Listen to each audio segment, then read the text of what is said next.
Bonjour tout le monde. Aujourd'hui, je travaille en noir et blanc, une photographie de paysage que j'ai prise au Jardin botanique. Alors, je me suis dit que ça faisait longtemps que j'avais fait du travail en noir et blanc dans mes tutoriels. Alors, voilà, aujourd'hui, on fait du noir et blanc. Un petit tutoriel très simple. Alors, je vous invite à faire plus souvent du noir et blanc, revenir aux bases de la photographie. Le noir et blanc va vous forcer à apprendre à voir la lumière, à voir les contrastes. Et lorsque vous allez être capable de faire du beau noir et blanc, vous allez vous apercevoir que votre travail en couleur va en profiter. Vos photos en couleur vont être plus jolies. Alors, le noir et blanc, c'est vraiment quelque chose à maîtriser. Et si vous voulez vraiment là, apprendre la photographie et apprendre à bien maîtriser le contraste, la gestion des niveaux de gris dans une photo, si vous avez la possibilité de le faire, je vous inviterais à essayer de faire de la photographie noir et blanc argentique. Apprenez à exposer un film noir et blanc, apprenez à le développer, apprenez à faire un tirage noir et blanc en chambre noire. Les connaissances que vous allez apprendre en faisant de la photographie argentique vont grandement améliorer la qualité de votre travail en numérique. Alors, écoutez, on s'en va dans Lightroom et on fait du noir et blanc. OK, voici la photo du jardin botanique que je vais travailler. Alors, pour faire un noir et blanc, la première étape, c'est de dire à Lightroom qu'on veut faire un traitement noir et blanc. Alors, complètement en haut, ici, vous avez traitement, couleur, noir et blanc. Alors, on clique sur noir et blanc et la photo devient en noir et blanc. Prochaine étape, la courbe des tonalités, évidemment. Alors, je prends la courbe à points, celle qui est représentée par le rond blanc. Et ici, étant donné que je vais avoir une photo avec une ambiance sombre, eh bien, je vais diminuer la luminosité des basses lumières, comme ça ici. Et je vais diminuer la luminosité des gris moyens, comme ça ici. Et je vais légèrement augmenter la luminosité des gris clairs. Voilà, comme ça ici. Alors, vous voyez la forme que j'ai donnée à la courbe des tonalités. Ensuite, les réglages de tonalité ici. Alors, je vais assombrer un petit peu les noirs, éclaircir les ombres, diminuer l'éclat des hautes lumières. Et je vais également diminuer la luminosité des blancs. Voilà, comme ça ici. Et finalement, juste un petit peu de contraste. Alors, vous pouvez voir les réglages de tonalité que j'ai appliqués à la photo.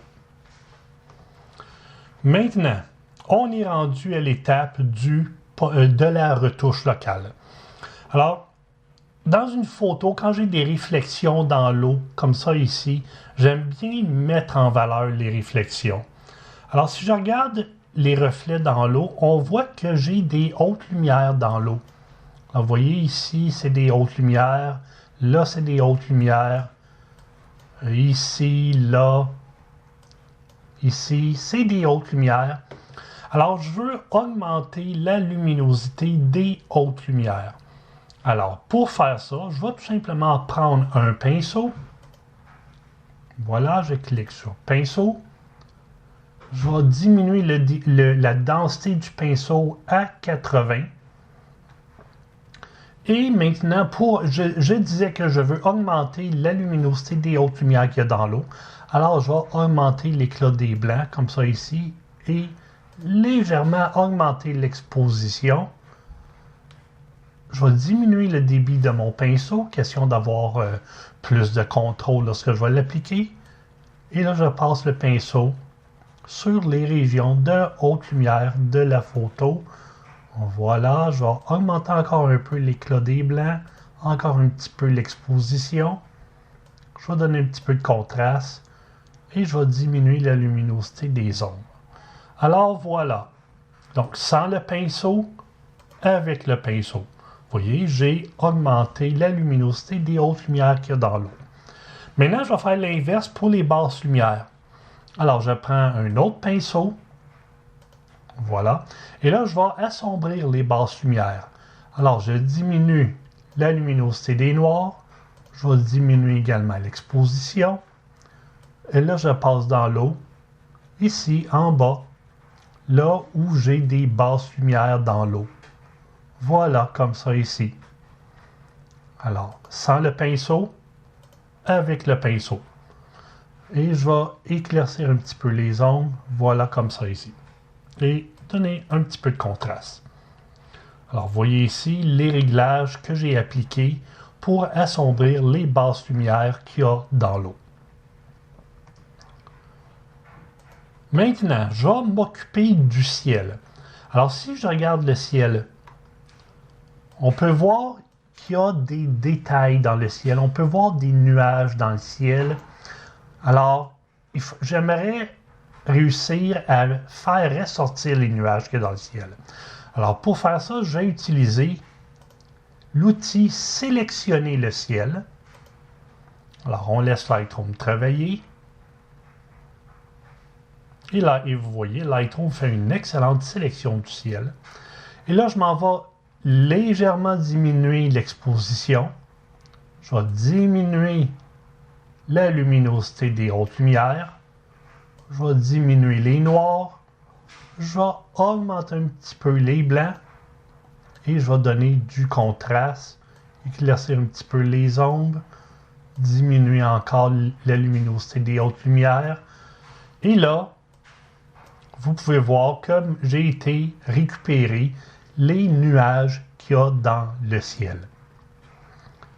Maintenant, si on regarde le ciel ici, c'est très très lumineux ici, c'est très très blanc. Et je trouve ça un petit peu dérangeant. J'aimerais que ça soit un petit peu plus sombre. Alors, je m'en vais tout simplement prendre un pinceau. Et avec le pinceau, je vais diminuer l'éclat des hautes lumières, diminuer un petit peu les blancs. Et je m'en vais passer ici. Voilà. Juste pour dire que je diminue l'éclat des blancs qu'il y avait dans le ciel ici derrière les arbres. Alors, j'en suis rendu ici dans le post-traitement de ma photo. Maintenant, lorsque je regarde la pelouse, ici, là, la pelouse est d'un gris qui est pas mal sombre. Vous voyez ici, là, la pelouse, c'est d'un gris sombre. Ici, à l'arrière, c'est d'un gris sombre. À l'avant-plan, ici, c'est d'un gris sombre. Je trouve ça un petit peu difficile de voir la pelouse dans ces conditions-là. Alors, je vais utiliser l'outil mélange de noir et blanc. Je vais zoomer ma photo, question de bien voir ma pelouse. Alors, je clique sur le petit point qu'il y a ici pour activer la sélection par la souris. Je place la souris sur la pelouse et j'augmente la luminosité de l'herbe, comme ça ici. Et là, le gazon devient beaucoup plus facile à voir. Alors, sans le réglage mélange noir et blanc, avec le réglage mélange noir et blanc, vous voyez, la pelouse devient beaucoup plus facile à voir. Et là, la pelouse se distingue bien.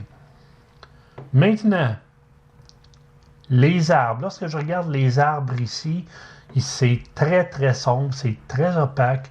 Même chose pour les arbres qui sont à l'horizon. Alors, je vais prendre un pinceau. Avec le pinceau, je vais éclaircir les ombres.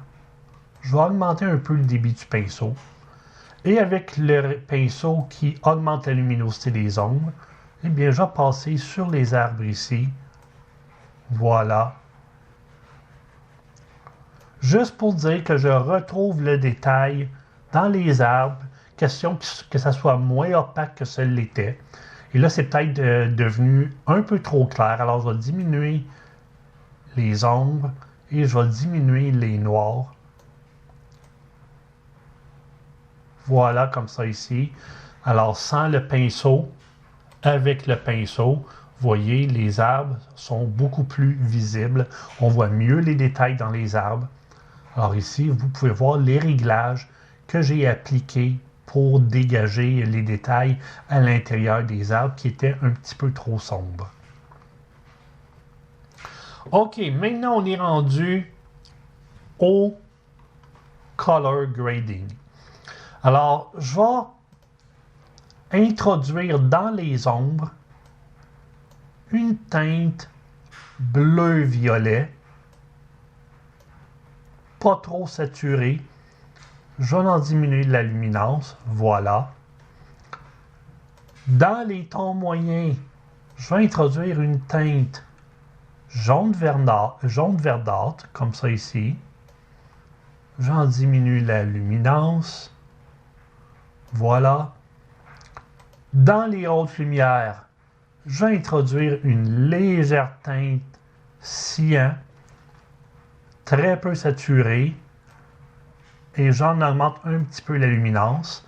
Et là, je vais jouer avec la balance. Alors, je vais envoyer la balance légèrement vers la droite, comme ça ici. Et je vais diminuer la fusion pour éviter que les trois teintes de couleurs se mélangent trop les unes aux autres. Alors voilà. Et là, je reviens ici dans mes réglages de tonalité. Je vais diminuer l'exposition un petit peu, diminuer les hautes lumières un petit peu. Voilà, comme ça ici. Je vais également diminuer le contraste un peu. Éclaircir un petit peu plus les ombres. Voilà. Alors, j'ai ce rendu-là dans ma photo, un rendu que je trouve très agréable au niveau des couleurs. Ensuite, le cadrage. Alors, je vais utiliser un cadrage 5x7, comme ça ici. La touche finale, eh bien, ça va être un petit peu de vignettage, comme ça ici, voilà. Vous voyez? Je vais utiliser un vignettage priorité de la couleur. L'effet est un peu plus subtil. Et je vais dégager les hautes lumières. Alors, je prends le curseur haute lumière et je l'envoie vers la droite. Comme ça, en faisant ça, en dégageant les hautes lumières, le vignettage ne sera pas appliqué là où il y a des hautes lumières. Et j'obtiens ma photo finale que voilà.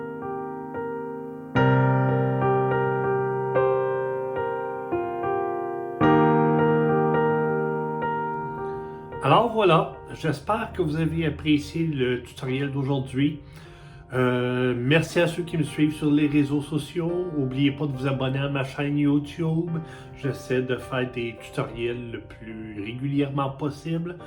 Et je vous dis à la prochaine. Bye bye.